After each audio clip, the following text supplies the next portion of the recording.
జనరల్గా చాలామంది అడుగుతారు, సత్యానంద్ గారు ఇప్పుడు పవన్ కళ్యాణ్ గారు, ప్రభాస్ గారు, మహేష్ బాబు గారు ఇలాంటి పెద్ద పెద్ద స్టార్స్ని చేశారు. ఇంకా చాలామంది ఆయన ట్రైనింగ్ ఇచ్చిన ప్రతి ఒక్కరు మంచి ఆర్టిస్ట్ అయ్యారు. సో చాలామంది అనుకోవచ్చు వాళ్ళ అబ్బాయినే ఎందుకు అంత స్టార్ అని చేయలేదు అన్న థాట్ చాలామందికి ఉంటుంది కదా. సో అంటే ఆయనకి ఎప్పుడు ఆ థాట్ ఉండేది కదా, లేకపోతే మీరు ఎప్పుడు ఆయన అప్రోచ్ అవ్వలేదా, అసలు ఏం జరిగింది? సో అంటే థాట్ ఉండకపోవడం కాదండి, it is all about the art that we deliver.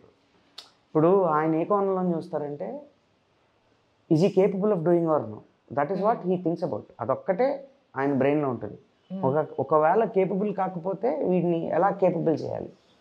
The entire motive of my father being a teacher is only this. ఆయన ఓన్లీ మోటివ్ ఇది. సో నన్ను బాగా అబ్జర్వ్ చేసిన తర్వాత నేను అక్కడ ఉన్న స్టూడెంట్స్తో కొంచెం ఇంటరాక్ట్ అయ్యి, నా సమ్మర్ హాలిడేస్లో వెళ్ళి ఇంప్రవైజేషన్స్లో నేను పాల్గొని, ఆ తర్వాత కొన్ని ఇంప్రవైజేషన్స్ అయితే నన్ను పిలిచి, సో అలా చేసి చేసి చేసి వాట్ ఈ టోల్డ్ వాజ్, అరే నువ్వు యాక్టింగ్ అయితే యు ఆర్ లైక్, నీకు పిచ్చది, you are a good actor.